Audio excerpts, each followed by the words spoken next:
Bem-vindas todas e todos. Essa é a nossa aula. Devemos dar voz aos vilões, ou melhor, devemos dar voz aos nazistas, mas isso eu não posso falar no título. A gente vai falar basicamente desse livro, A Morte é Meu Ofício, do Robert Merle, que acabou, quer dizer, ele é francês, então deve ser Merlet. Robert Merlet, que é um romance de 1952, que acabou de sair no Brasil agora, acabou de ser publicado no Brasil pela editora Vestígio, que é um selo da Autêntica. Então, beleza.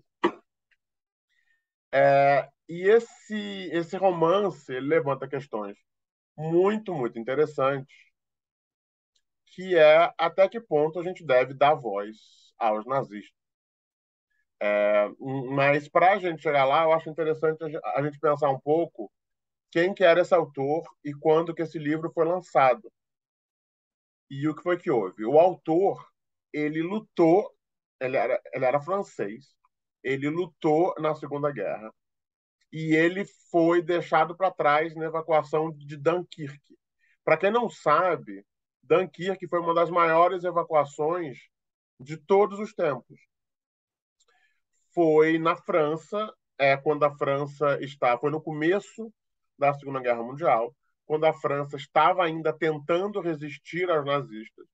Os nazistas dão uma surra na França. Os ingleses não tinham ainda tido tempo de entrar maciçamente na luta no lado dos franceses, mas os ingleses deram uma ajuda ao fazer a retirada de grande parte do exército francês. O que é que os ingleses pensaram? Se o exército francês ficar na França e os nazistas tomarem a França, o exército francês vai virar nazista e daqui a pouco nós vamos ter que lutar contra eles. Então, tipo assim, os ingleses, ao retirarem o exército francês da França, estavam na verdade defendendo eles mesmos, né? Eles estavam trazendo milhares e milhares e milhares de soldados para a Inglaterra e eles planejavam usar esses mesmos soldados para invadir a França e vencer os nazistas. Então essa retirada de Dunkirk foi, foi talvez a maior retirada, o maior resgate da história, em que todos os soldados franceses foram mandados recuar até essa cidade de Dunkirk, que ficava no Canal da Mancha, e os ingleses mandaram literalmente todos os barcos que eles tinham. Mandaram iate, mandaram tudo, lancha, tudo, para tirar aqueles soldados franceses dali e salvar eles, trazer eles para a Inglaterra. Então, essa foi a retirada de Dunkirk. E o Robert Merlet estava lá e ele perdeu o navio. É isso. Porque não foi uma retirada fácil, obviamente. A Força Aérea Alemã estava em cima, estava tentando impedir, estava tentando afundar os navios. Nem todo mundo conseguiu ser evacuado e o Merlet foi um dos jovens soldados franceses que não conseguiu ser evacuado em Dunkirk. Então ele estava em Dunkirk, ficou lá levando bomba da Força Aérea Alemã durante vários dias, esperando para embarcar no navio, acabou não conseguindo embarcar no navio e foi preso pelos alemães e ficou preso durante boa parte da Segunda Guerra. Então ele lutou contra os nazistas, foi preso e ficou preso durante a Segunda Guerra. Quando ele começa a carreira literária dele, depois da guerra, o primeiro livro dele é sobre o desembarque. O desembarque não, é sobre a retirada de Dunkirk. E ele ganha o Goncourt, que é um dos prêmios mais respeitados da França literária. Em suma, por que eu estou contando isso? Por que eu contei essa história? Porque é interessante que ele foi um soldado francês e do primeiro romance dele, ele usa o ponto de vista do soldado francês, que ele era. Mas um ponto de vista do soldado francês derrotado, que isso também é interessante. Obviamente, a gente sabe, a França, no final, ganhou a guerra. Esses soldados franceses que foram, digamos, resgatados em Dunkirk, eles reinvadiram a França no dia D e eles, junto com os ingleses e americanos, retomaram a França dos nazistas. Então, quer dizer, veja, é bem interessante porque o Merlet poderia ter feito uma história da vitória da França, uma história triunfal da França, né? Afinal, a França tinha ganho a guerra.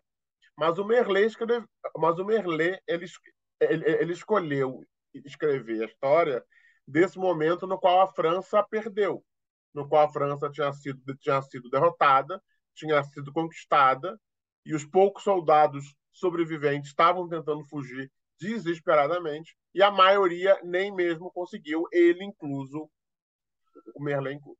Então, o primeiro livro dele é do ponto de vista do soldado francês no momento de derrota que ele viveu.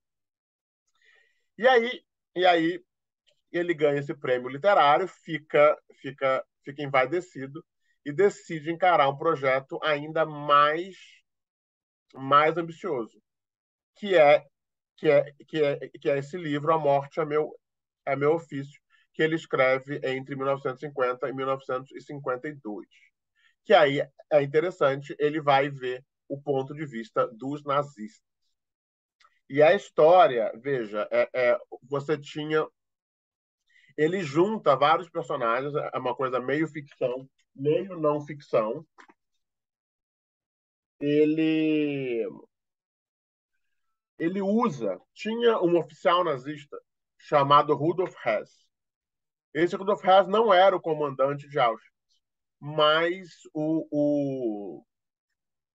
mas o Merlet usa um pouco da história dele para construir o comandante. Então, o Rudolf Hess ele é entrevistado em Nuremberg, o tribunal de Nuremberg, que julgou os nazistas, e o Merlet tem acesso às fichas do psicólogo. Na verdade, o psicólogo fala com ele.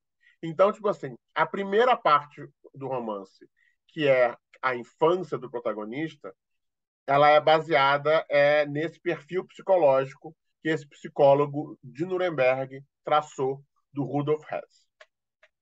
E a segunda parte do romance, que é sobre Auschwitz em si, é baseada em pesquisa histórica mesmo dele do que aconteceu ali em Auschwitz. Então, maravilha.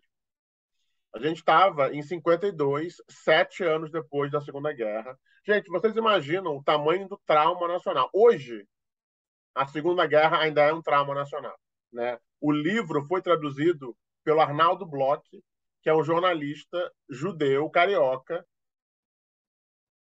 escrevendo em 2022, e a história para ele ainda é traumática. Ele ainda sente que como judeu diz respeito a ele e a família dele, ele perdeu parente, então não é uma coisa trivial. Você imagina como é que era na França em 1952, né? 7 anos atrás, o país ainda estava literalmente sob domínio dos alemães, que mataram e executaram muitas pessoas, muitos judeus franceses foram enviados para os campos de concentração, muitos franceses da resistência foram mortos e executados. Então, não era uma coisa trivial, é um gesto de suprema coragem literária e narrativa. Esse menino, jovem ainda, no segundo romance, querer fazer querer entrar na mente do comandante de Auschwitz. E, obviamente, o romance é muito polêmico, mas é interessante que o romance nunca é acusado de ser, digamos, colaboracionista. O romance nunca é acusado de ser pró-nazista. Isso também é bem interessante e eu vou falar mais sobre isso. Ele é polêmico na ideia de será que deveríamos estar olhando dentro da mente desse nazista? Mas ele não é considerado pró-nazista. Por exemplo, Lolita é super considerado pró-pedofilia. Muita gente considera que é um romance erótico voltado para as pessoas lerem e ficarem com tesão. E é isso, ele vende a pedofilia, ele vende o tesão na pedofilia. Assim como, por exemplo, Tropa de Elite. Muita gente fala que o filme defende, que o filme promove a violência policial. Que não é por acaso que o público saiu achando que o Nascimento era um herói, que o filho que o filme, de fato, mostra o Nascimento como herói. E isso que eu saiba, não foi dito por esse livro. Ele foi polêmico, mas a polêmica foi outra. Ninguém acusou o livro de ser pró-nazista. Beleza.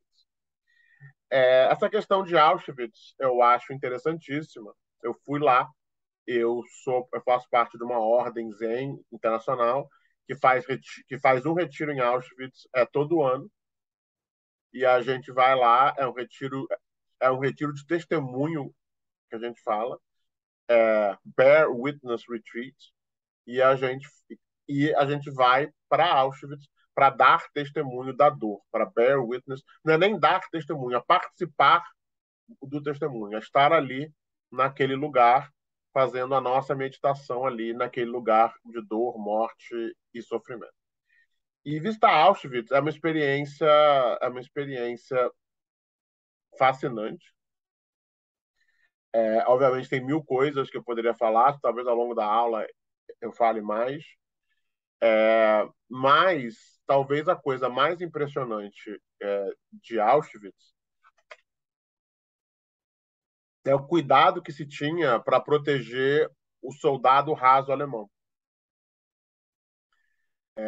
Você tinha uma consciência de que matar era terrível e matar era pesado e que matar tinha uma carga psíquica e que se os soldados alemães ficassem vendo aquilo acontecendo ou fazendo aquilo acontecer, que eles seriam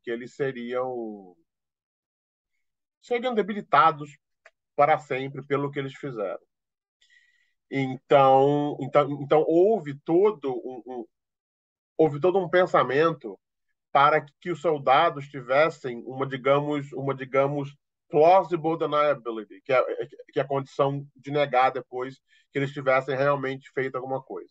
Isso não é novo, gente. Veja, desde que o mundo é mundo, desde que o mundo é mundo, não, mas desde que existe a pólvora e desde que você tem pelotão de fuzilamento, você junta 20 caras num pelotão de fuzilamento e, em geral, só as armas de 2 ou 3 ou 5 estão carregadas. Porque a ideia é a seguinte: é importante que o soldado depois saia achando que vai ver não foi ele que matou o cara, não foi ele pessoalmente que matou o cara, foi todo mundo junto e vai ver, inclusive, ele era o cara que nem estava com bala de verdade na arma. Então, essa é uma coisa bem interessante, porque a gente muitas vezes acha pelo cinema, o cinema vende, é tanto filme sobre morte, é tanto livro sobre morte, é tanta série sobre serial killer, que vendem que matar é fácil, que qualquer um vai lá e mata qualquer um. Só que não é verdade. Toda a nossa cultura, a nossa vida, a nossa educação cria barreiras mentais para a gente conseguir matar uma outra pessoa. A maioria esmagadora das pessoas prefere morrer a matar. A maioria esmagadora das pessoas não mata ninguém nem para salvar a própria vida. E isso é uma coisa bem interessante, porque isso é um problema para os exércitos, né? E você começa a ver isso na Guerra Civil Americana e na Primeira Guerra Mundial, mais ainda, que foram as primeiras guerras de massa de cidadãos. Então, quem estava lutando nessas guerras não eram tipo guerreiros hoplitas da Grécia Antiga, não eram nobres, eram cidadãos, eram burgueses, eram pessoas que na vida normal eram professores, contadores, lixeiros, e que de repente o Estado bota um fuzil na mão e manda, ó, vai lá e mata aquele cara. E isso não deu certo. Não deu certo porque essas pessoas não conseguiam matar a outra pessoa. Tem uns estudos bem detalhados, por exemplo, da letalidade da Primeira Guerra Mundial, que para cada soldado que morria eram disparadas 11 mil balas. Então é isso. Não era tão letal assim. A maioria dos soldados, quando via o inimigo chegando, preferia não atirar ou atirava para cima, porque não conseguia olhar para frente e atirar. Na Guerra Civil também. Até que muitas vezes, nesses campos de batalha, você acabava chegando a alguns acordos que eram o seguinte: ok, veja, os comandantes até queriam prender quem não atirasse ou obrigar as pessoas a não atirarem. Mas era tanta gente não atirando que não tinha como. Então, por exemplo, na Guerra Civil, na maioria dos batalhões, aqueles soldados que não tinham condição de atirar, que não queriam atirar, que não iam atirar, eles ficavam recarregando a arma dos que atiravam, porque demorava cerca de 1 minuto para você recarregar a arma naquela época da Guerra Civil. Então, na Guerra Civil, de modo geral, para cada soldado atirando no inimigo, tinham 3 atrás recarregando várias armas que iam passando para ele. Porque tipo assim, era um jeito de botar esses caras para trabalhar. Na Primeira Guerra Mundial também. Tudo isso é para dizer o seguinte: já faz 150 anos que os exércitos e cidadãos sabem o quão difícil que é fazer alguém matar outra pessoa. E muitas vezes, quando você consegue que o cara mate outra pessoa, você não consegue que ele volte. Quer dizer, se você consegue criar um bárbaro assassino, quando acaba a guerra e você quer que ele volte a ser um padeiro de Viena, o cara não consegue também, porque ele já pirou. Então, durante muito tempo, esse foi um dos grandes desafios de todos os exércitos.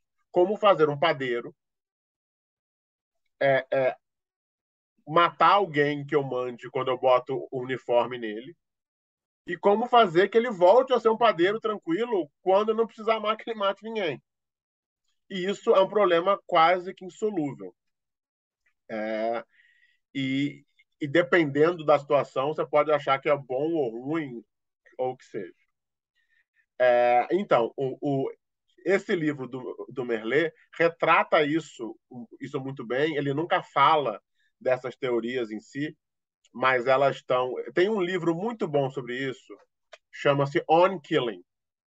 Eu vou depois vou colocar o link no chat. Eu vou até ver aqui quem que é o autor. Peraí. Vou já botar o link aqui para você. E é um livro sobre a arte de matar. É um livro justamente sobre como matar é uma coisa mais difícil do que parece. É um livro brilhante, ele resolveu várias dúvidas que eu tinha sobre guerras, conflitos. Vou botar aqui para vocês. Cadê o chat? Botei aqui no chat o link. O nome qual é o nome do autor? Dave Grossman. Vou botar aqui também. On Killing, Dave Grossman. Beleza. Então, uma coisa que a gente vê nesse livro é que o autor, de fato, tinha uma experiência de campo de batalha que ele mostra como que matar é difícil. Eu não sei se ficou isso para vocês, mas não é nem que matar é fácil, que matar é difícil. Na primeira no começo do livro, o personagem principal está na Primeira Guerra Mundial e ele é praticamente um dos únicos que quer matar os outros por causa de dever, porque ele achava que era o dever dele para a Alemanha. A maioria dos outros quer só sobreviver. E se eles estão num cantinho e o comandante não vai saber que eles não estão matando ninguém, eles preferem não matar ninguém. Porque é isso, tem uma cena que é maravilhosa, que eles estão escondidos com uma metralhadora e está passando o exército turco e eles têm que atirar contra o exército turco. Só que se eles não atirarem, se eles ficarem lá quietinhos, o exército turco vai chegar, vai passar e não vai nunca nem ver eles. E eles vão ficar lá de boas. Mas se eles atiram no exército turco, o exército turco vai atirar de volta e talvez mate ele. Então, o colega da polícia fala, cara, vamos não atirar, vamos ficar aqui de boa. Que a gente fala, não, temos que atirar. Ele acaba matando o colega dele para poder atirar no inimigo. E isso ilustra não só como que para o protagonista cumprir o dever era fundamental, mas também ilustra como que matar, via de regra, é uma coisa difícil. E essa questão da solução final, né, quando os alemães decidem que eles querem matar todos os judeus, essa decisão terrível Não vamos entrar nesse mérito, porque o mérito já está estabelecido, certo? Totalmente terrível, injustificável, crime. Mas quando eles decidem fazer isso, surge a questão de como fazer. Porque se você mata fuzilando, mata enterrando, você, tem que envolver uma quantidade absurda de soldados, dois, demora muito tempo, gera muitos corpos, né? E é bem interessante todo o desafio logístico do protagonista, que é isso, se você mata e enterra, você cada vez tem que enterrar os corpos mais longe de onde você mata, porque os lugares mais perto vão ficando tomados. Então, tipo assim, quanto mais gente você enterra, mais longe você tem que ir, até o ponto que você tem que ir muito longe para enterrar aquelas pessoas. E eles literalmente não tinham caminhão. Olha só, o gargalo do sistema era a falta de caminhão para transportar os corpos, porque os caminhões estavam sendo usados no front para combate. E aí, e aí eles chegam na solução do gás. E uma coisa que é muito interessante, que muita gente não sabe, e aí eu vou juntar com essa questão do ser difícil matar, era que, era que eles também perceberam que era muito traumático para os soldados que eles mesmos apertassem os botões, que eles mesmos matassem aqueles judeus. E quando eu falo traumático, os soldados que faziam isso ficavam com problemas psicológicos, piravam, PTSD. É isso, não faz bem para ninguém apertar botões em Auschwitz. Quase ninguém é um monstro. Esse é o ponto. Quase ninguém é um monstro, monstro, monstro mesmo. As pessoas são pessoas normais que obedecem ordens com menos ou mais relutância e depois piram. Então, a própria ideia de Auschwitz era que os próprios judeus se matassem. O gás saía quando eles ligavam o chuveiro. Então você tirava as roupas das pessoas, você fazia todo um teatro. A primeira coisa era que você tinha que convencer a vítima que ela não ia ser vítima. Então você chegava para os futuros executados e você dizia que eles estavam indo para um campo de trabalho. Você sentava com eles, você fazia ficha, você tirava a roupa e você dizia: olha, suas roupas estão muito cheias de, de piolho, de pulga, não sei o que. Então nós vamos aqui. Você agora fez a sua ficha, você cortou o cabelo, nós vamos tirar a sua roupa, você vai entrar para o chuveiro e você vai sair do outro lado e vai ganhar roupas novas. E isso era uma coisa que para quem ouvia fazia algum sentido, porque antes eles inventaram várias outras mentiras que o livro também mostra, só que os judeus que ninguém é idiota, falaram: peraí, calma, tá errado, tem alguma coisa estranha, isso não faz sentido. Então, essa acabou sendo a solução. Mas o mais brilhante dessa solução, do ponto de vista dos nazistas, era que quando essas pessoas chegavam nos chuveiros nuas, nenhum alemão, nenhum nazista, nenhum soldado tinha que apertar nenhum botão. Quando cada pessoa virava a chave do seu próprio chuveirinho, o gás caía e a pessoa morria. Os alemães fora esperavam o tempo de passar os barulhos, jogavam um vento dentro para dissipar o gás, entravam, tiravam os corpos rapidamente pelos fundos para já entrar um novo grupo. E as roupas e os cabelos eram reutilizados. Quando eu fui para Auschwitz, eu acho que o lugar mais cruel de todos foi o quarto com os cabelos. Eles guardaram lá. E cabelo não apodrece. Então, os cabelos das últimas vítimas de Auschwitz estão lá, bem preservadinhos. E esse cabelo, eles eram usados para fazer almofada, para fazer tapete, para fazer meia, para fazer travesseiro. E as roupas eram dadas para outras pessoas e reutilizadas. Então é isso, a Alemanha estava num esforço de guerra. Ela queria não só eliminar fisicamente essas pessoas, como, como assim, reutilizar tudo que podia ser reutilizado, matando o máximo de pessoas possíveis e traumatizando seus próprios soldados o menos possível. E essa foi a solução final. E isso que é tão chocante. Porque na história não faltam massacres, mas tendem a ser massacres de faca, de espada, você olha olho no olho. Esse nível de massacre industrial, com esse pensamento, com esse pensamento de eficiência, realmente nunca tinha sido pensado e imaginado antes.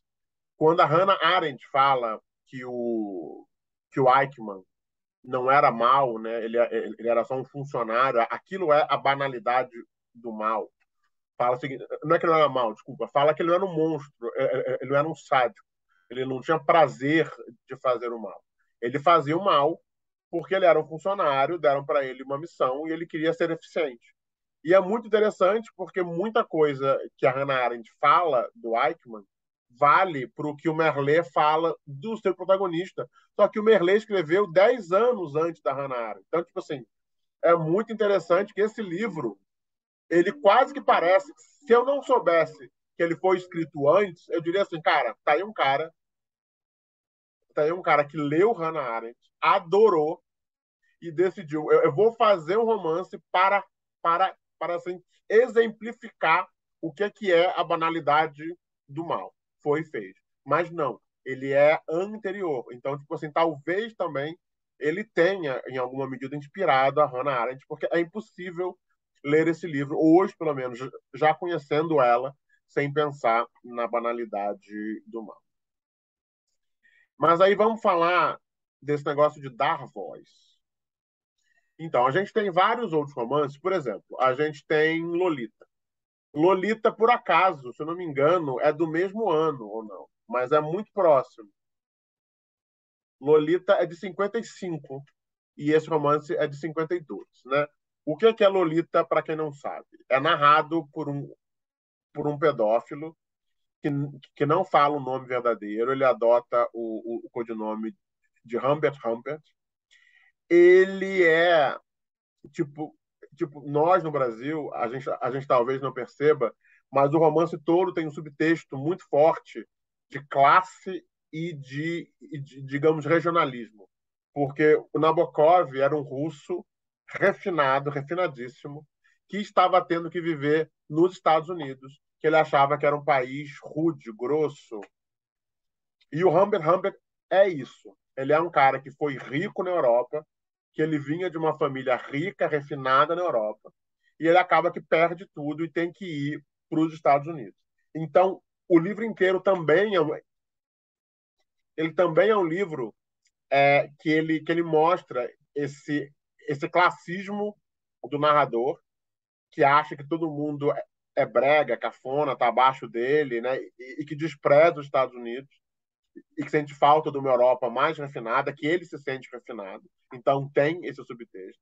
E o outro subtexto, que é também essa rivalidade entre Europa e Estados Unidos. Né? Depois da Segunda Guerra Mundial, muitos pensadores europeus foram para os Estados Unidos e sofreram horrores, tipo o Auerbach, o Adorno, o Thomas Mann, todos esses caras foram para os Estados Unidos. Foram acolhidos lá, viveram, às vezes, o resto da vida lá, mas que, comparado à Europa que eles conheciam, especialmente a Europa do pré-guerra, os Estados Unidos era um deserto cultural. Mas também, por outro lado, essa tal Europa que eles tanto valorizavam e pela qual eles tinham tanta nostalgia, foi a Europa que inventou a solução final. Então, talvez essa Europa não fosse tão boa assim. E esse eu acho que é, digamos um dos subtextos desse romance. A gente lê ele narrado pelo Humbert Humbert, a gente, óbvio, que vai na dele em algum grau, e todo mundo gosta de zoar de americano grosseirão do interior, não sei o quê. Então, tipo, a gente lê e zoa dos americanos junto com o narrador, mas no final a gente tem que dar o braço a torcer que o narrador é um pedófilo, safado, cretino, e que a Europa inventou a solução final. Então, talvez a gente esteja caindo no conto da pessoa errada. Em suma, o Humbert Humpert tem uma paixão por uma menina quando ele também era menino. Essa menina morre de tifo, sei lá, alguma coisa assim. E ele fica travado em meninas daquela idade. Então, essa é a explicação dele. De novo, a gente não tem que acreditar em nada que ele fale. Também é interessante, é um narrador altamente não confiável. Mas a história que ele conta é essa. Por que a namoradinha dele, dos 12 anos, morreu com 12 anos? Ele agora só consegue se interessar por menininhas de 12 anos. Ele encontra, ele vai morar, ele está procurando uma vaga para morar. Ele vai morar com essa mãe que tem uma filha de 12 anos, que é a Lolita. E repara que Lolita é o apelido que só ele dá para ela. O nome dela é Dolores, que quer dizer dores em espanhol. Então o nome dela é Dolorita, mas ele chama ela de Lolita. E ele se apaixona pela filha. E ele decide casar com a mãe. Ele se apaixona pela criança. E ele decide casar com a mãe para poder ficar mais perto da criança. Num dado momento, a mãe morre. Quando a mãe descobre que ele é um pedófilo safado, ela lê o diário dele, ela sai correndo por meio da rua e é atropelada e morre. E ele fica subitamente como pai, né? É padrasto e o único responsável por uma menina que ele agora legalmente é o guardião, né? Ele tem que cuidar dela. Ele legalmente é o guardião dela, mas também ela é amante dele. Ele quer, ele tem tesão por ela. É, o romance mostra que a iniciativa sexual parte dela, quer dizer, romance mostra. Romance não mostra, ele conta. Ele conta que a iniciativa sexual partiu dela. Pobre de mim, o que eu poderia fazer? Essa menina de 12 anos queria transar comigo e eu cedi. E ele viaja com ela. E num dado momento, ela foge com outro adulto. Ela foge com outro adulto. Pior que ele, ou tão ruim quanto ele. Ele fica andando pelo país, chorando, choramingando a falta dela, até que ele consegue encontrar ela de novo e ele mata o cara. E no que ele mata o cara, ele é preso. E o romance todo, teoricamente, é a narrativa dele para o júri. É ele explicando para o júri por que ele fez o que ele fez. Então, de novo, como Dom Casmurro, né? É um narrador não confiável que está tentando se apresentar na melhor luz possível. Então, esse é o Lolita. Mas é um livro feito para a gente ler nas entrelinhas. Teve, na época, assim, existe, e é um livro que é interessante, porque toda a parte mais sexual é logo no comecinho. O começo, eu acho que isso também, eu acho que quem acha que é um livro que vem de pedofilia, que é um livro erótico, só leu o comecinho. Porque no comecinho ele começa a narrativa lembrando dela e pensando dela. Oh, Lolita, Fire of My Loins, menina incrível, maravilhosa, linda. Ele conta coisas sexuais. Então, o começo, de fato, tem um tom de narrativa erótica. Mas logo depois, ela foge, some. E no resto do romance inteiro, que é a maior parte do romance, não tem nada sexual, não tem nada sexual acontecendo. É um drama de um homem louco, obcecado e monstruoso. Então, eu até imagino que quem acha que é um romance erótico só leu o começo e ficou enojado, o que eu respeito. Mas é interessante de que o romance inteiro é feito para puxar o tapete de quem leu aquele comecinho achando que era literatura erótica. O romance inteiro é para mostrar, olha só, se tu achou que isso aqui era literatura erótica, você talvez seja parte do problema. Continua lendo aqui para tu ver qual é. Esse cara é escroto. Você caiu no papo dele falando que a menina é linda, maravilhosa, mas é porque você não ouviu a história toda e você não sabe o que é que ele fez. Então, eu diria que Lolita faz um bom trabalho em não vender a pedofilia. Eu diria que a Lolita, que o romance Lolita mostra bem como que esse cara é um verme, como que ele é um predador, como que ele destruiu essa família. Eu acho difícil alguém acabar esse romance com simpatia pelo narrador. Muito difícil mesmo. Ele é escroto, ele é nojento do começo ao fim. É, o único debate que algumas pessoas têm é que algumas pessoas achavam que a Lolita menina era tão ruim quanto ele, que ela era grosseira, rude, era uma caipira, era uma safada, era uma simplória e por aí vai. Só que essas pessoas esquecem que assim como a gente nunca ouve a Capitu, a gente só ouve Bentinho, a gente também nunca ouve o Lolita. A gente só ouve o Humber Humber. Então, será que, dado tudo que o cara fez, dado tudo que, sabe, cara, o, o cara se mudou para uma casa para ficar perto de uma menina. Ele casou com uma mulher que ele não gostava para pegar a filha dela. Ele fugiu com a menina, sequestrou a menina, andou com ela pelo país todo. E aí será que quando esse cara que fez tudo isso, que matou um outro cara, que está em julgamento por assassinato, e ele fala, não, mas quando a gente transou, foi a menina que começou. Será que a gente realmente vai acreditar nisso o suficiente para dizer que é a Lolita que é uma safada? Então tipo assim, a grande verdade é que a gente não tem subsídio para achar nada da Lolita, né? Tudo que a gente sabe é altamente suspeito, porque ainda mais que é, o Bentinho está contando a história da infância dele, historicamente. Mas o narrador de Lolita está literalmente no seu julgamento, falando para o júri. Então, ele está. A sua própria autodefesa é, é o motivo número um de tudo que ele faz. Então, o que eu queria dizer é o seguinte, e aí eu vou terminar no Merlê, tá? Eu acho que Lolita faz um bom trabalho em não ser um livro que promove a pedofilia, em não ser um livro que permite que alguém feche o livro achando que esse narrador é legal, é fofo, é alguém que eu quero ser igual. Ok? Beleza. Aí a gente chega no Estrangeiro. O Estrangeiro também é um livro que muita gente leu, eu não sei aqui quem leu. Eu adoro o Estrangeiro, eu adoro ensinar o Estrangeiro. É um livro bem, bem interessante. Para quem não sabe, a história do Estrangeiro é a seguinte: é um livro do Camus, que é um autor francês existencialista. Ele também foi publicado no pós-guerra. E é uma história narrada por um cara chamado Meursault. E o Meursault é um francês da Argélia, né? Eu acho que ele era nascido na Argélia.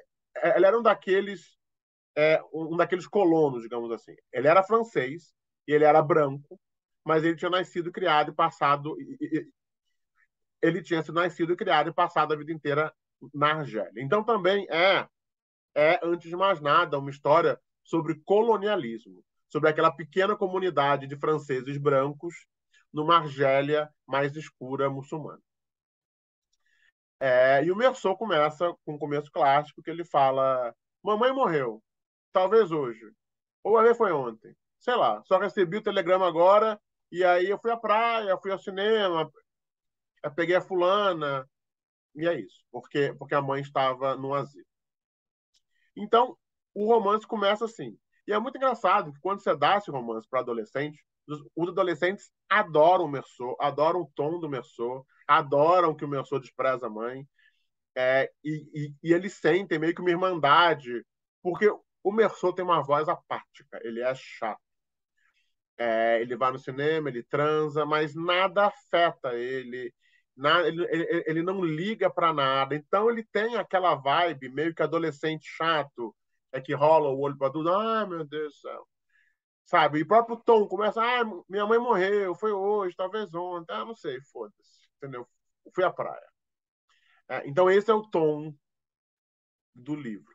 E é um tom bem interessante, porque obviamente não era o tom do Camus, é o tom do Meursault, né? Ele cria esse tom para esse personagem. E aí, num dado momento do livro, no comecinho do livro, o Meursault atira num árabe. Ele está numa praia, está num dia de sol, o sol está batendo, é uma cena super interessante, o sol está forte, o árabe está ali, era um árabe que tinha uma briga com um amigo dele, e ele estava lá meio que para defender o amigo, e o árabe talvez fosse atacar, mas o árabe não fez nada, e estava um dia quente, o sol e a areia, não sei o quê. O fato é, o Meursault tira um revólver e dá um tiro no árabe e mata o árabe. O árabe, se não me engano, não tem nem nome, o que também é interessante da desumanização do personagem. Então, o Meursault vai e mata o árabe.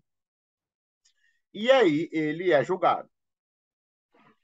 E é muito engraçado. Cara, é muito legal ler esse livro com adolescente. Porque eu adoro puxar o tapete dos adolescentes. Porque aí o Meursault é julgado. E o promotor, ao invés de julgar os méritos do caso, o promotor coloca a vida do Meursault em julgamento. Então ele fala, senhoras e senhoras do júri, olhem esse canalha, a mãe dele morreu e ele foi para o asilo visitar, ele foi para o enterro. Não, ele foi à praia. Depois da praia ele fez o quê? Transou com uma moça, foi para o cinema, foi para uma festa. Então vocês veem, senhores e senhoras, um homem capaz de ir à praia no dia que a mãe morre, em vez de ir lá, correr, não sei o quê. É um homem capaz de tudo. E é muito engraçado, porque quando a gente lê isso adolescente, a voz do promotor parece a voz de todos os nossos pais e tios e professores, aquelas figuras de autoridade chatas, babacas, que falam: você tem que se comportar, você tem que fazer o que mandam, você não pode ir à praia ou ao cinema na hora que você quer. Enquanto que os adolescentes estão meio que estando bava, ah, foda-se, eu quero a praia. O que eu quero saber? Então eu acho muito engraçado que todas as vezes que eu li esse livro com adolescentes, eles ficam revoltadíssimos com a hipocrisia do promotor. Como é que pode? Que injustiça! Eles estão condenando o Meursault por não ter ido no enterro da mãe. Estão condenando o Meursault por ter ido ao cinema quando a mãe morreu. Veja que hipocrisia, que sério, os alunos ficam horrorizados, indignados do Meursault ser julgado por uma coisa dessas, que não tinha nada a ver com crime. Isso é condenado, que o Meursault é condenado. E aí eu levanto o seguinte ponto. Falei, gente, então vamos lá. Esquece o promotor escroto. O promotor, ele é moralista, ele é babaca, esquece isso. O Meursault é culpado ou não é? O Meursault matou ou não matou o árabe? Todo mundo é, professor, matou. Então, se vocês estivessem nesse júri e a sua única tarefa fosse responder a pergunta do juiz se o Meursault matou ou não o árabe, vocês diriam que matou ou não matou? Não, matou, ele sabe que matou. Ok. Então vocês sabem que ele é culpado. Porque é isso que é interessante. O livro termina meio que com as reflexões do Meursault antes de ser executado. E, e a voz dele é tão cativante, apesar de ser apática, é uma voz cativante porque ela fala a nossa apatia.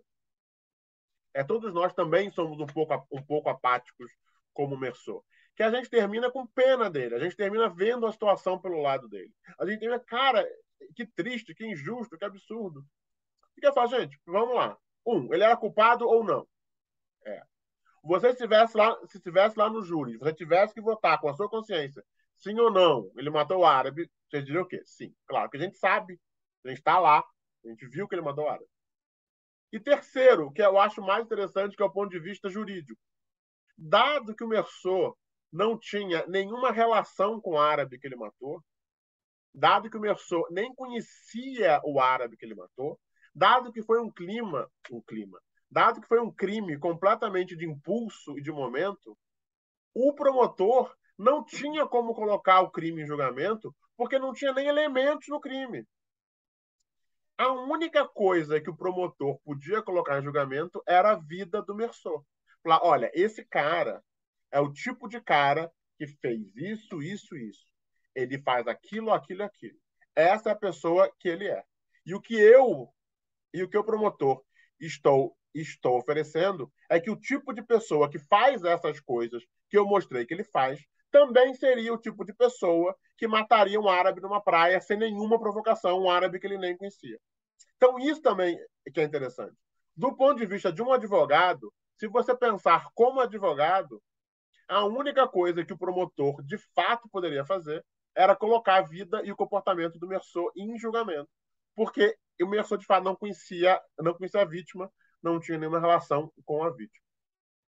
Então, eu gosto de dar esse livro porque as pessoas terminam o livro, especialmente adolescentes, com peninha do Mersot e se identificando com o Mersot. E eu termino falando, gente, ele é culpado e você caiu num golpe. É isso. Esse livro é um golpe para ver o quão trouxa você é. Esse livro é um golpe para ver, para ver, para ver o quão fácil você acredita na história triste de um cara que confessou sem firulas que ele matou um cara por nada. E mesmo assim, tu acabou a história comendo na mão dele. Então tu é um otário. E agora eu te recomendo ler tudo com mais cuidado, porque isso você é muito fácil de enganar. Não você, todos nós. Esse livro é uma aula de como é fácil de ser engrupido. Então, é uma aula para a gente ouvir as coisas. Não, não, calma, peraí, não vou me deixar levar pelas emoções. Ele é culpado ou não? Ele fez ou não fez? Ele está certo ou está errado? Então, O Estrangeiro é um livro que ele é interessante porque ele é escrito de um jeito que faz quase todo mundo ficar do lado do assassino, apoiar o assassino. E são poucas as pessoas que sozinhas se dão conta que ele, de coitadinho, não tem nada. Então, você pode dizer que é um livro que dá voz a um assassino, e pior, dá voz a um assassino imperialista, colonialista, que está lá, francês branco, roubando a terra dos outros e matando os árabes, e que nem oferece elementos o suficiente para você negar essa narrativa. É isso. Eu diria que ninguém, ou quase ninguém, vai terminar Lolita gostando do protagonista. Mas O Estrangeiro é assustador porque muita gente termina O Estrangeiro gostando do Mersot, né? Achando que o Mersot é um cara legal, é um cara que foi assim injustiçado. Ok? Beleza. Vamos. Eu vou dar agora um pequeno intervalo. Já deu, já deu, já deu 8 horas. Vou dar um intervalinho de 10 minutos. Se vocês tiverem alguma pergunta específica sobre Lolita ou sobre o Estrangeiro, podem deixar nos comentários, porque eu teoricamente já fechei esses livros. No próximo bloco eu vou falar de Tropa de Elite, vou falar de Showa e vou voltar para A Morte é Meu Ofício. Então, se tiver alguma coisa para perguntar ou para comentar sobre Lolita ou sobre O Estrangeiro, coloquem nos comentários. Daqui a 10 minutos, 8h10, eu volto. E aí eu respondo e sigo viagem. Ok? Então, pequena pausa. Estamos de volta. Ninguém teve nenhuma pergunta, então eu vou passar para o Tropa de Elite. Tropa de Elite é um filme que eu acho maravilhoso, tá? É um dos meus filmes preferidos. Eu acho que ele retrata bem os dilemas do Rio de Janeiro contemporâneo e em grande parte do Brasil. Eu gosto bastante do filme. Mas eu vi o filme no exterior, quando eu morava fora. E eu, de fato, levei um susto de ver que aqui o pessoal estava achando que o Nascimento era herói. Para mim, ficou bem claro no filme que o Nascimento era, na melhor das hipóteses, um anti-herói. Eu acho que o filme mostra ele cansado, de saco cheio, desiludido, ele tá doido, ele tá tomando remédio, Ele bate na esposa, que eu acho que é a pior coisa, narrativamente falando, quer dizer, mostra ele como um cara que bate na própria esposa, comete um assassinato no final. Mas é isso, ele parece alguém que bate na mulher, que está fora de controle, que comete crimes. Então eu jamais imaginei que ele pudesse ser visto como herói, mas a verdade é que o Wagner Moura é um puta ator e ele deu uma vida para esse personagem que ele antes não tinha. E uma coisa que é interessante, que eu acho que a maioria das pessoas não sabe, é que o filme original era sobre o Matias, era o arco do Matias, era a jornada do Matias. Tanto que o Capitão Nascimento não muda, ele não aprende nada. Então é isso. Era a história do Matias e o Capitão Nascimento só entrava como oficial que ia colocar o Matias no lugar dele. Era um coadjuvante na história. Só que o Wagner Moura roubou todas as cenas. E o ator que faz lá o Matias, que eu nem lembro o nome dele, ele é meio malinha. Não só não é nem, coitado, não é ator, o personagem é mala, né? O personagem Matias é meio Caxias, não tem muito interesse. Então, a primeira metade do filme, em que o Capitão Nascimento não aparecia, o público estava morrendo de tédio. As pessoas só começaram a gostar do filme quando o Capitão Nascimento começou a aparecer. E aí os caras foram mudando e mudando a história para botar o Nascimento mais para frente, para aparecer mais do Capitão Nascimento, até que botaram o Nascimento como narrador. O Nascimento abre o filme e fecha o filme. E aí é isso. Talvez pela própria força do Wagner Moura como ator, um filme que era para ter o Nascimento como coadjuvante, e era um filme do Matias, no qual, sei lá, o Capitão Nascimento ia ser meio que o Yoda, sabe? Uma figura de autoridade, sei o quê. Acaba virando o filme do Capitão Nascimento, narrado pelo Capitão Nascimento, dando a nós, plateia, o acesso à subjetividade e aos pensamentos do Capitão Nascimento. Então, na verdade, o filme é narrado pelo Capitão Nascimento. Assim como Lolita é narrado pelo Humbert Humbert, assim como o Estrangeiro é narrado pelo Meursault, Tropa de Elite é narrado pelo Capitão Nascimento.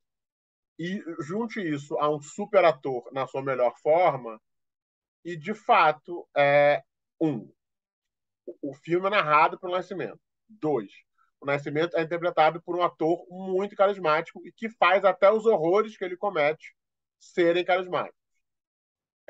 Três, a gente vive numa sociedade classista, machista, que acha que matar favelado não é crime, sabe? No mundo onde eu cresci, as pessoas que eu amava e que eu considerava boas pessoas falavam, devem falar até hoje, mas eu não estou mais lá, graças a Deus, falavam de favela como quem fala de cupinzeiro, que tem que tirar, desinsetizar, queimar, não sei o quê. O Witzel, nosso governador aqui que sofreu impeachment, se elegeu com uma plataforma de dar tiro na cabecinha de bandido.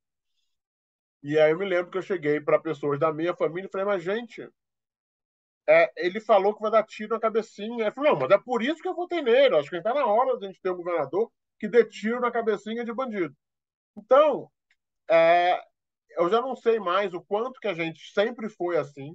A gente sempre foi esse país de capitães do mato. E aí é isso, o nascimento acaba que simboliza isso. Então, eu juro que eu até inocento um pouco o diretor. Eu acho que ele errou em muita coisa, até depois. Mas acho que esse filme, de fato, ele mostra o Nascimento não como herói. Mas, de fato, o fato do papel do Nascimento ter crescido, ter tomado o filme, Wagner Moura ser tão grande ator, e a sociedade do público ser tão classista e sedenta de sangue de gente pobre, tudo isso colaborou para o fenômeno que a gente conhece, que é do Nascimento ser visto como herói. E aí, o segundo filme tenta.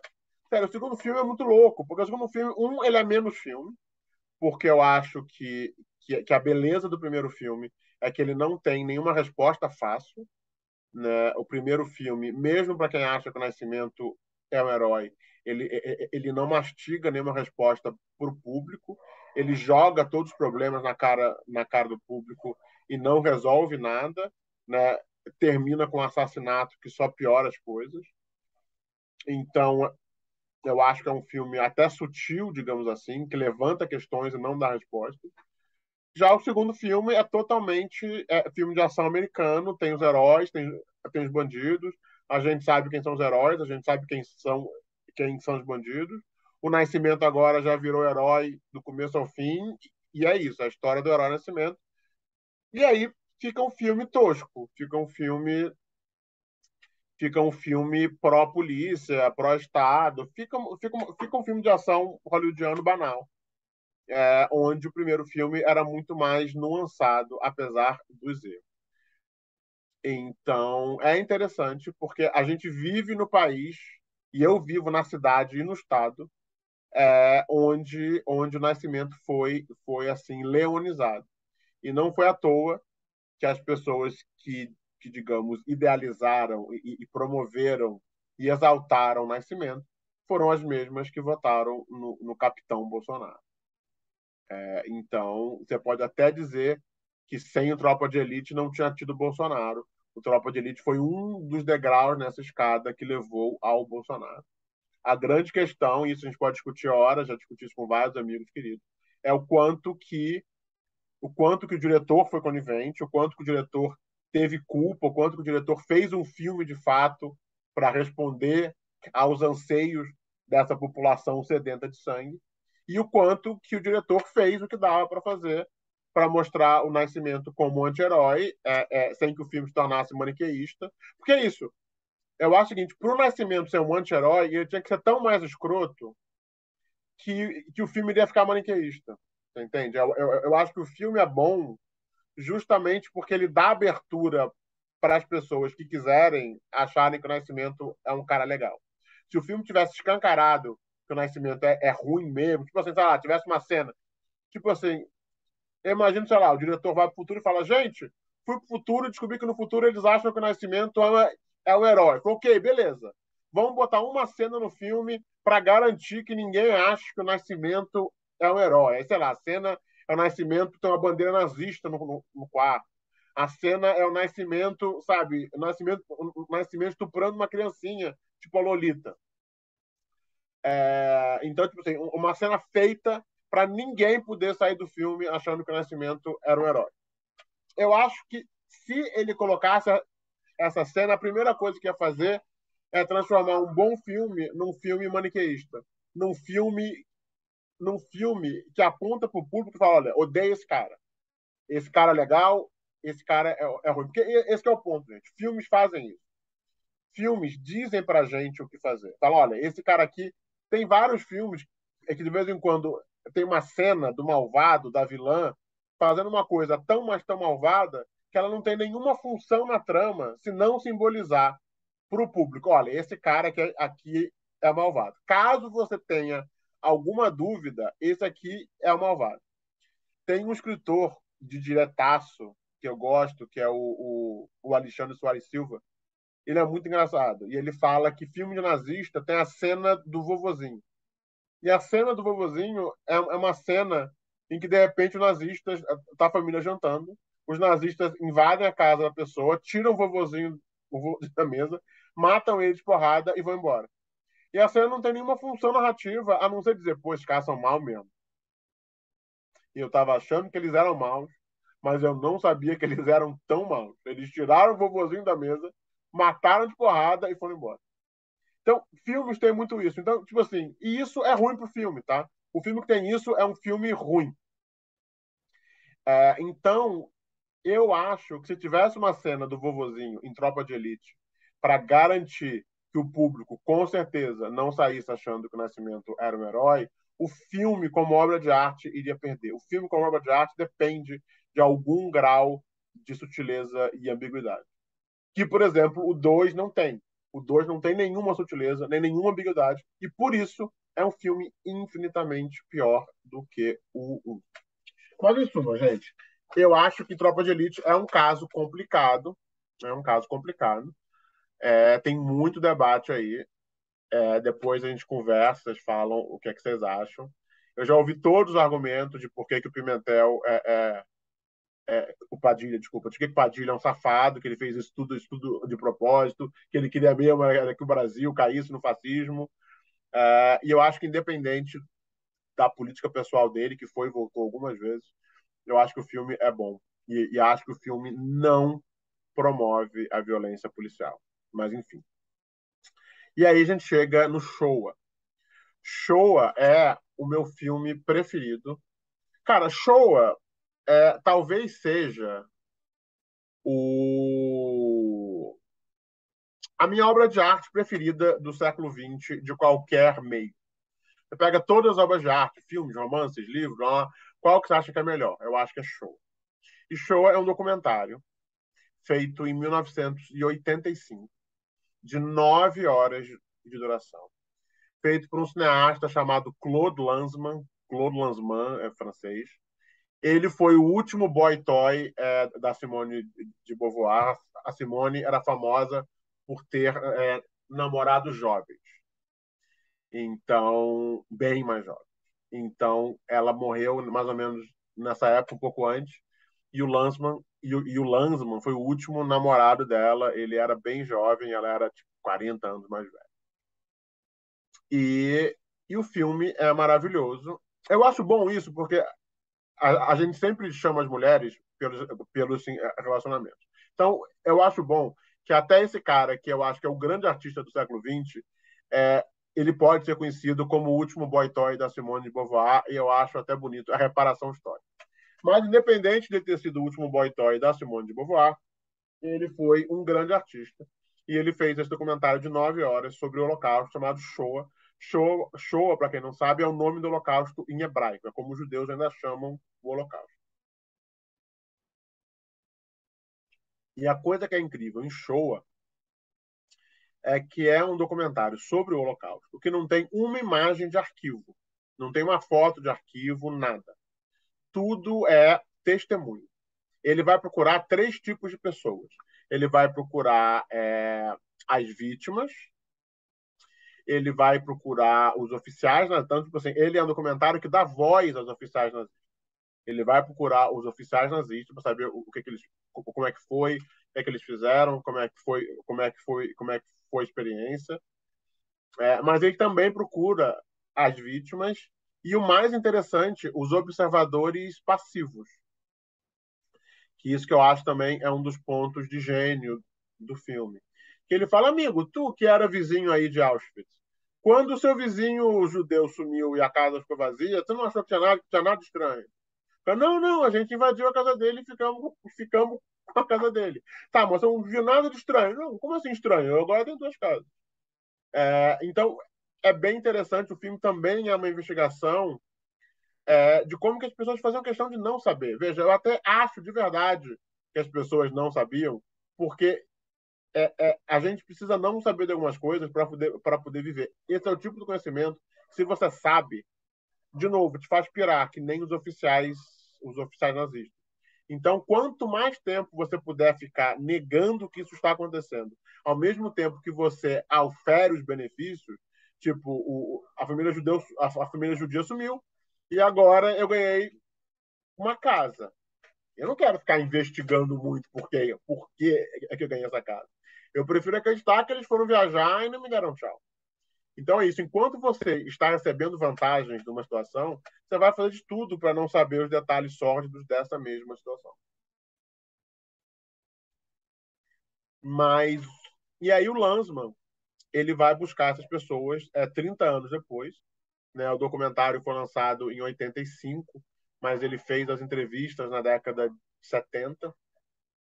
Então, 30 anos depois do Holocausto, ele vai buscar esses observadores passivos, essas vítimas e esses, digamos, e esses oficiais nazistas. E ele cara, ele não solta o osso, é impressionante. Ele tem uma ética do tipo, é até bonito. Ele não está nem um pouco interessado no sentimento das pessoas. Ele tem uma empatia rude, grossa, porque ele tá lá entrevistando e ele pergunta: e aí, como é que foi? Conta, e aí? Conta, e aí?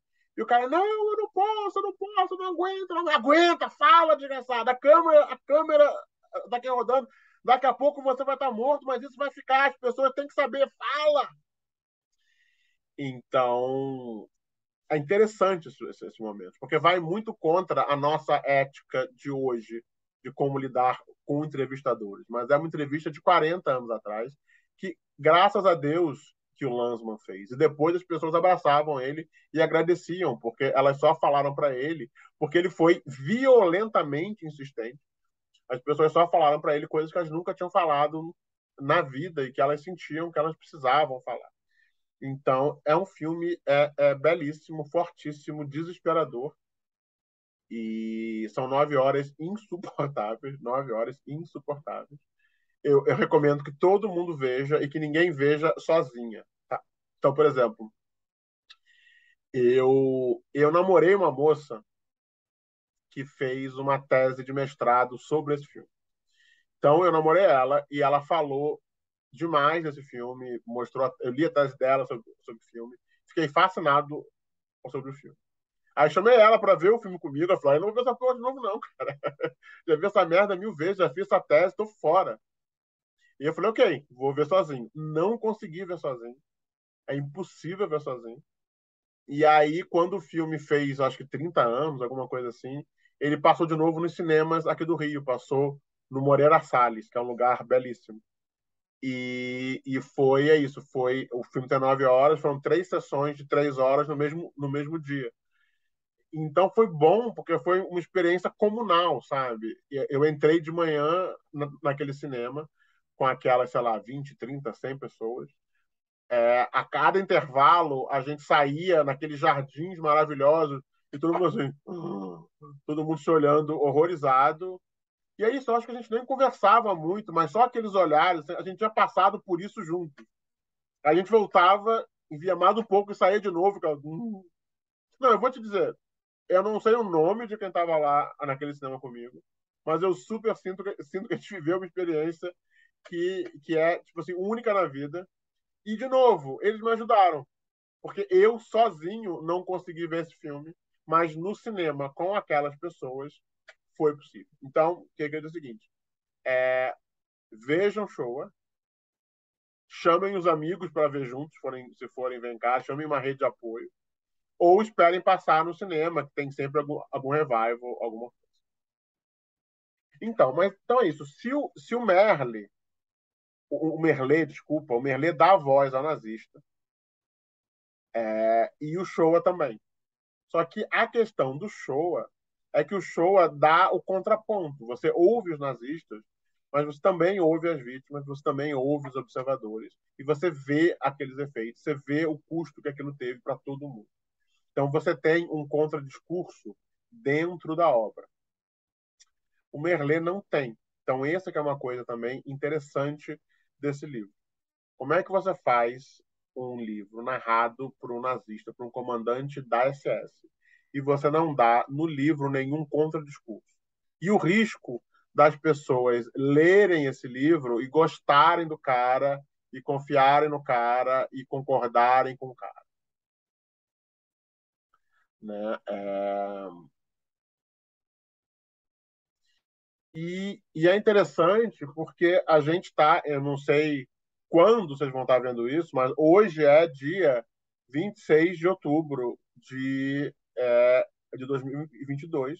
A gente está a 4 dias do segundo turno da eleição presidencial. Se você está vendo isso no futuro, você já sabe quem ganhou a eleição. Eu estou esperando que seja o Lula. Deus nos ajude se for o Bolsonaro.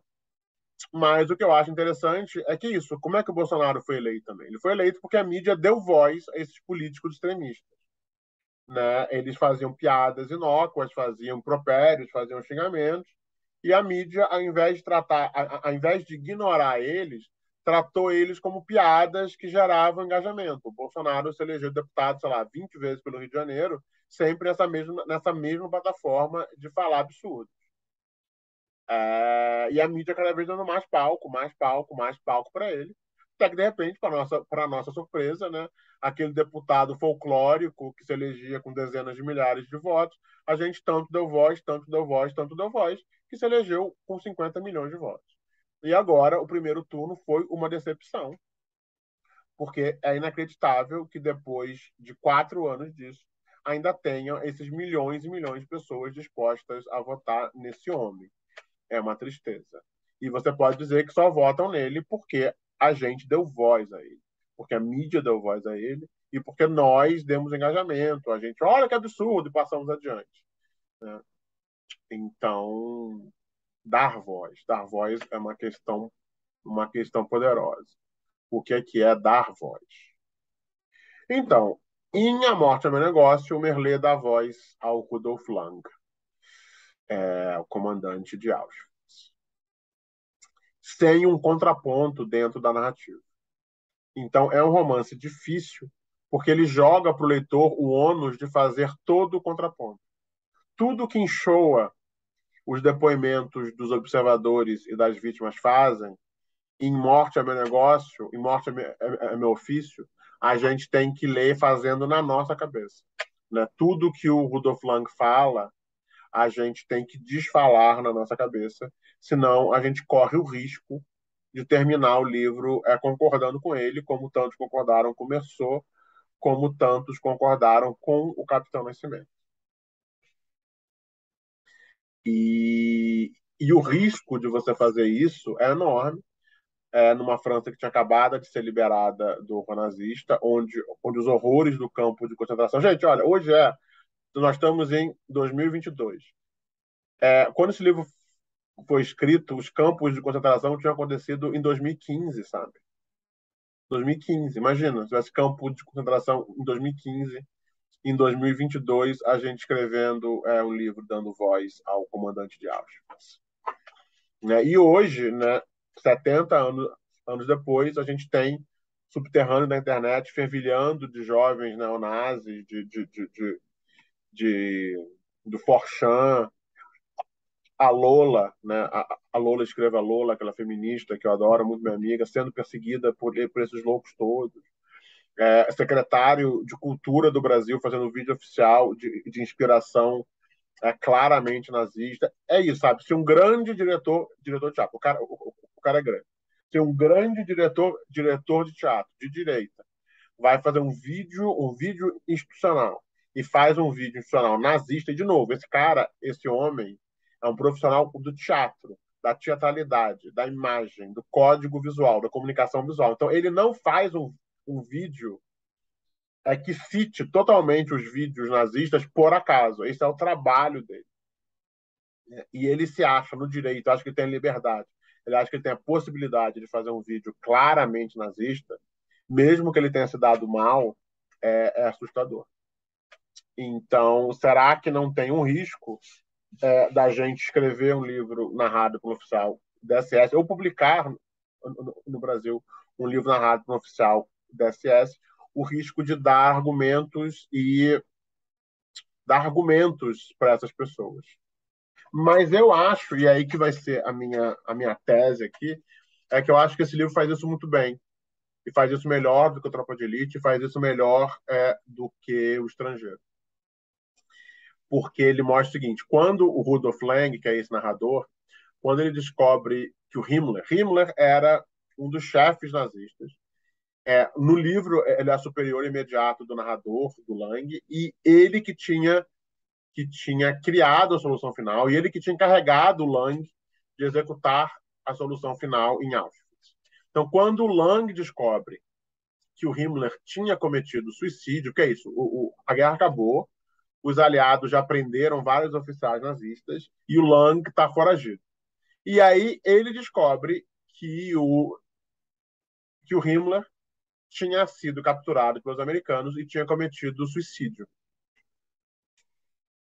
E é bem interessante porque o cara que conta isso pro Lang, que é o cara que está escondendo ele, fala feliz, fala, não, o Himmler deu uma última banana para os aliados, entendeu? Eles capturaram ele, mas não vão conseguir humilhar ele nem enforcar ele, porque ele se matou nos seus próprios termos. Ele roubou dos aliados a sua vingança. Então, ele conta para o Lang que o Himmler se matou, como se o Himmler ter se matado fosse uma vitória do Himmler sobre os aliados. E o Lang fica puto. O Lang fica puto, fica furioso, fica decepcionado e se considera traído. E ele fala o seguinte: Himmler me traiu. Ele me deu ordens terríveis e agora me deixou sozinho para enfrentar o vexame.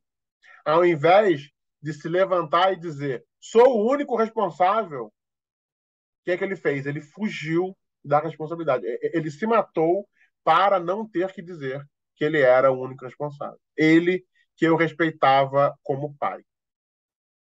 Então é isso. O Lang, desde o começo, desde a Primeira Guerra Mundial, que ele é o soldado, um dos poucos soldados caxias que de fato quer matar os outros, ele precisa de alguém para ele terceirizar a sua consciência. Ele precisa de alguém que ele confie, que ele olhe, que seja um modelo, e se essa pessoa fale, ele vai fazer. E essa pessoa era o Himmler. O Himmler era a pessoa que era o líder dele. Né? E aí é interessante porque no julgamento, o promotor pergunta para o Lang se ele ainda estava convencido que era necessário exterminar os judeus. E ele fala que não, que ele não estava mais convencido, que ele não achava mais isso. E aí o promotor pergunta, mas por quê? O que é que te fez mudar de ideia? Por que é que você não acha mais que era necessário mudar, que era necessário exterminar os judeus? E a resposta do Lang, eu acho que ela é emblemática para o livro todo. Ele fala, eu acho que não é mais necessário, eu não acho mais que era necessário exterminar os judeus, porque Himmler se matou. O fato de Himmler ter se matado prova que ele não era um verdadeiro líder, porque um verdadeiro líder não teria se matado depois de dar a ordem X, A, B e C, deixando os seus subordinados para enfrentarem a punição sozinhos. Então é isso. Porque ele se matou, isso prova que ele não era um verdadeiro líder. E se ele não era um verdadeiro líder, então ele pode ter mentido em tudo. É isso. Eu fiz o que ele mandou, eu obedeci essa ordem terrível que ele me deu, porque ele era o meu líder, ele sabia de coisas que eu não sabia, e se ele dizia que isso era necessário, então era. Mas se ele não era um verdadeiro líder, se ele nunca foi um verdadeiro líder, e o suicídio dele comprova isso, então tudo pode ter sido mentira. Então, de fato, eu não acho mais que é necessário exterminar os judeus, porque eu só achava isso confiando no Himmler, e eu não confio mais no Himmler. E ele tipo assim, ainda acrescenta, o extermínio, o holocausto, né, pode até ter sido um erro, mas nesse caso a culpa é de quem ordenou, nunca dele que somente executou. E no começo, na parte da infância, a gente vê que o Lang, o que ele buscava desde criança, era um líder que permitisse a ele abdicar da responsabilidade por suas próprias decisões. Alguém que falasse, faz isso para eu não ter que pensar. Isso, aliás, é uma coisa muito do Exército, gente. Eu tenho amigos no Exército, na Marinha, e eles falam, cara, a coisa linda da Marinha é que você não precisa decidir onde você vai trabalhar, onde você vai morar, o que é que você vai comer, que hora você vai chegar, tudo é decidido por você. Eles te dão tarefa e você pode se concentrar 100% em resolver aquela tarefa sem se preocupar no que vestir, no que comer, onde morar. Então, de certo modo, é um tipo de mentalidade que, olha, eu quero poder me concentrar 100% nisso aqui, sem precisar me concentrar nisso tudo, nessas liberdades de o que comer, o que vestir, onde morar, que eu não quero ter. Então, para o Lang, era isso. O Lang ele queria um líder que lhe permitisse abdicar da responsabilidade. Porque o que o líder ordenasse, pelo fato dele ser líder, era automaticamente, por definição correta, e deveria ser obedecido. No universo moral do Lang, o único crime possível era ou não obedecer a ordem de um líder verdadeiro ou obedecer a ordem de um falso líder. Estão entendendo? O crime, por o Lang, o que era crime, o que era imoral, era ter obedecido a ordem de um falso líder. E aí, o fato do Himmler ter se suicidado e ter se mostrado um falso líder fez com que o Lang não tivesse mais nenhuma certeza e que ele colocasse em questão tudo que ele fez. E eu acho que é nesse momento que o romance aponta um dedo para o leitor também. É, no final fica muito claro que o Lang está indignado e ele está se sentindo traído porque ele comprou acriticamente a narrativa do Himmler. Tudo que o Himmler falou, ele acreditou. E agora que ele sabe que o Himmler é um covarde e não é um líder, ele não sabe mais no que acreditar. E quando o Lang fala isso sobre o Himmler, é como se o romance estivesse apontando um dedo para o leitor, falando: você, leitor, não pode fazer isso com a narrativa do Lang. O Lang se ferrou porque ele comprou acriticamente a narrativa do Himmler. Você, leitor, não pode comprar acriticamente a narrativa do Lang. Nem do Lang, nem do Nascimento, nem do Meursault. Então, esse é um livro que, no final, no clímax, tem um alerta gritante para as pessoas não confiarem nas histórias de qualquer um. Que é um aviso que não tem no estrangeiro, que não tem no Tropa de Elite. Então, que permite que as pessoas comprem mais a história do Meursault e do Capitão Nascimento do que do Lang. E o que eu diria é que a lição desse romance, e é um grande romance, um romance que ousa dar voz ao nazista, é para a gente nunca terceirizar o nosso sentido moral. Que às vezes o mito não é mito, e a gente sacrifica a nossa vida seguindo um bobo da corte como gado. Então é isso, gente.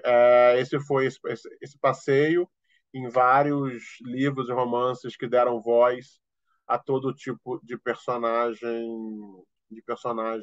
vilanesco, nazista. Era basicamente isso que eu queria dizer. Eu acho que a gente vai ter um papo bem animado. Então eu vou fazer o seguinte: eu vou desligar a câmera agora. Para quem está vendo na gravação, adeus. Vocês infelizmente vão perder o nosso bate-papo aqui depois. Eu vou encerrar o vídeo, vou me dar mais um intervalinho de 5 minutinhos só, e aí eu volto, porque eu quero ouvir vocês, eu quero ouvir os prós, os contras, o que é que vocês acham, o que é que vocês não acham, quero saber tudo da opinião de vocês, ok? Então, 5 minutinhos, são 8h46, vamos buscar 8, vou voltar 8h51, 8h52, ok? Então tá bom, gente, até daqui a pouco. E para você que está vendo na gravação, muito obrigado por estar aqui. A próxima aula do mês que vem é dia 30 de novembro de 2022. Kafka, um autor traído. Até a próxima aula.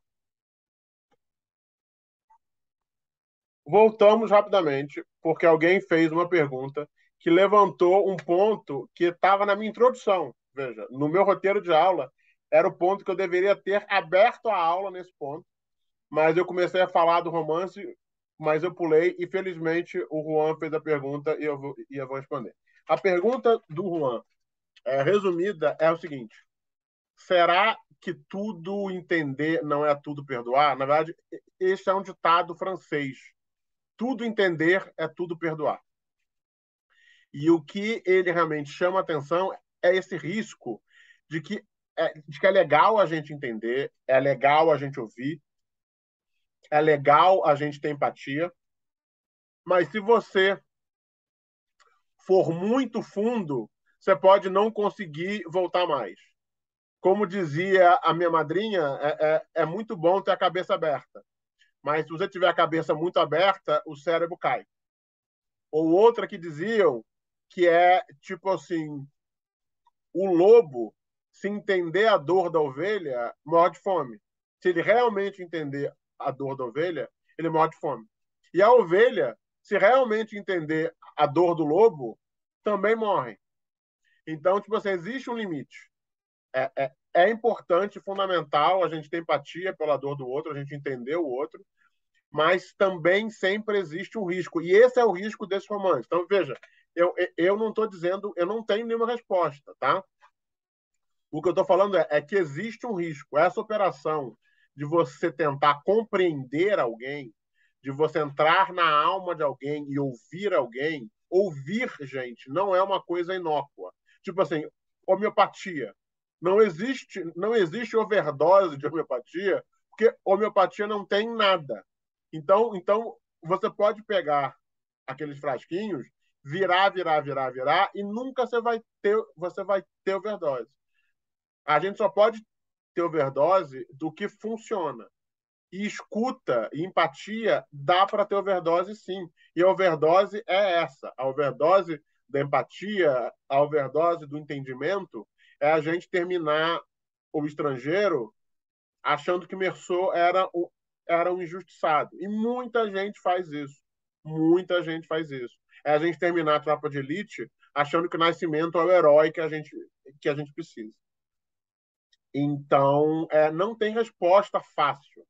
A resposta é o seguinte: o que a ficção nos ensina, e é para isso que a ficção serve, a ficção nos ensina a viver. Eu acho que, basicamente, o que esses livros nos ensinam é como ouvir o outro. Para mim, a grande lição do Estrangeiro é o quão que a gente é ingênuo, o quão que a gente é fácil de enganar, o quanto que a gente é fácil de iludir. Então, assim, você lê o Estrangeiro, sai acreditando no Mersô, e depois você dá conta que você é um otário, porque ele era culpado e foi culpado o tempo todo. Eu acho que, idealmente, você nunca mais vai ouvir ninguém do mesmo jeito. Você vai continuar ouvindo e se abrindo, mas você vai sempre lembrar: peraí, o quanto que essa pessoa está me manipulando? Quais são os fatos do caso? Porque, tipo assim, essa pessoa está aqui me passando a versão dela, mas qual é o mínimo denominador comum dessa situação?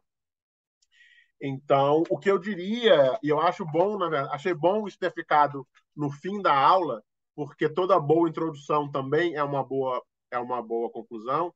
Talvez a melhor conclusão para essa aula é pensar o seguinte: por mais que a gente ache que esses romances podem ser perigosos, que Lolita pode ser um livro perigoso, porque pode ser que algumas pessoas saiam achando que é fofo ser pedófilo, por mais que o Estrangeiro seja um livro perigoso, que as pessoas podem sair simpatizando com o assassino e por aí vai, eu acho que eles também servem para ensinar a gente a ouvir, para ensinar a gente a entender, para a gente dar conta de que, tipo assim, tem maneiras que a gente pode ouvir e que a gente pode entender sem necessariamente a gente perdoar e justificar crimes e horrores.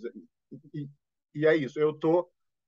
Fiquei 6 anos viajando o Brasil com os encontros de atenção, ouvi várias histórias, ouvi algumas histórias terríveis, e a verdade é essa: a pessoa chega e ela confessa que fez uma coisa horrível.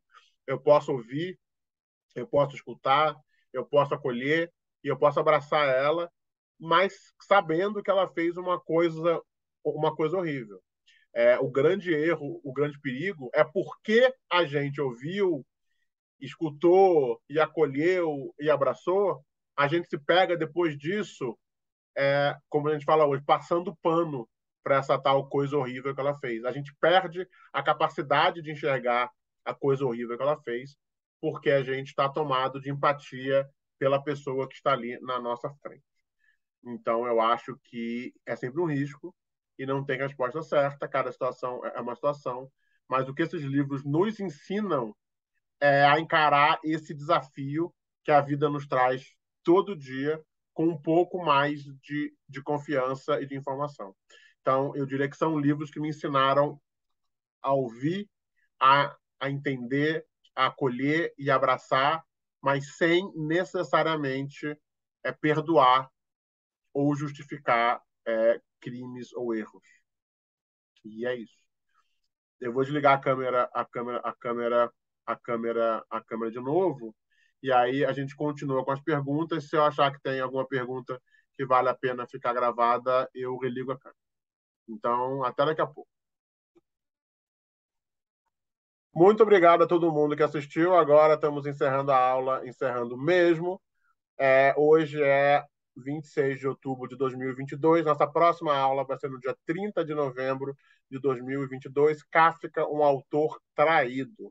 Para a próxima aula, quem quiser ler Kafka, eu não recomendo ler a biografia, recomendo ler as obras do Kafka. O básico do Kafka é o processo, metamorfose, veredito, na colônia penal, médico rural, artista da fome. Tá? Tirando o processo, tudo muito fininho, dá para ler tudo numa semana, quem dirá em um mês. Nossa aula, 30 de novembro de 2022, Kafka, um autor traído. Muito obrigado a todo mundo que veio no ao vivo. Muito obrigado a todo mundo que está assistindo e até a próxima. Grande beijo.